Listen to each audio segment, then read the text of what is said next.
Hello बहुत प्यारे से बच्चों। अरे अरे कहाँ भाग रहे हो क्वेश्चन को देखकर?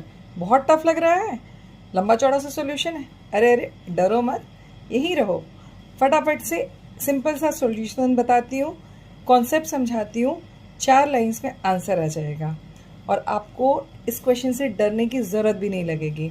तो भागो मत, जल्दी से सॉल्यूशन देख लो और भूल ना जाओ मेरे चैनल का नाम, इसलिए इसे लाइक शेयर सब्सक्राइब भी कर दो और अपने दोस्तों के साथ शेयर भी कर दो।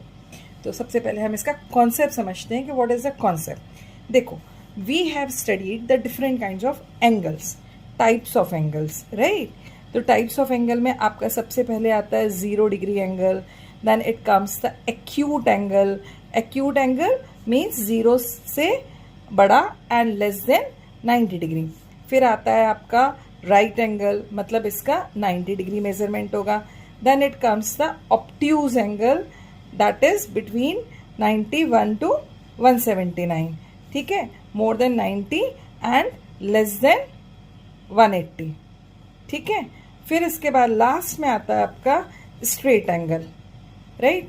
और इन सब के बाद आता है आपका रिफ्लेक्स एंगल, जो कि होता है आपका कितना होता है, बिटवीन 182 टू 360, राइट। तो this is the kind of angles that you have studied.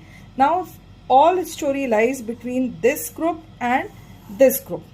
Why I said so?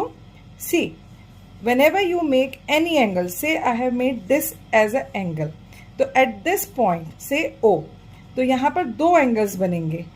This angle will be either acute, obtuse, right angle or straight angle, and this angle is reflex, ठीक है। तो आपको इसी concept का यहाँ पे use करना है।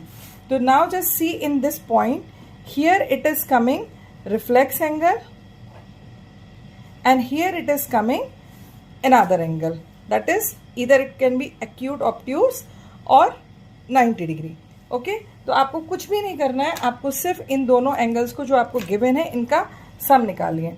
तो sum of A plus B, that will come 270, right? Now it is representing this reflex angle. तो reflex of 270 degree is equals to y, मतलब this portion. So 360 minus 270 equals to y, तो y equals to 90 degree. आ गया ना समझ में? बहुत आसान सा लगा ना ये क्वेश्चन का आंसर। तो इस कॉन्सेप्ट को याद